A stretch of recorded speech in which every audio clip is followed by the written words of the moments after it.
Advocate Mahfuzur Rahman. তিনি রাজশাহী জেলার বাগমারা উপজেলায় জন্মগ্রহণ করেন। তিনি বাংলাদেশ সুপ্রিম কোর্টে আইন পেশায় নিয়োজিত। তিনি দীর্ঘদিন যাবৎ বাংলাদেশ জাতীয়তাবাদী দল বিএনপির রাজনীতির সাথে জড়িত।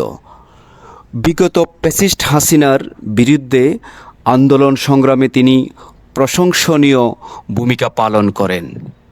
বর্তমানে তাকে বাংলাদেশ জাতীয়তাবাদী রিক্সা ভ্যান অটোচালক দলের কেন্দ্রীয় কমিটির সদস্য সচিব হিসাবে দায়িত্ব দেওয়া হয়।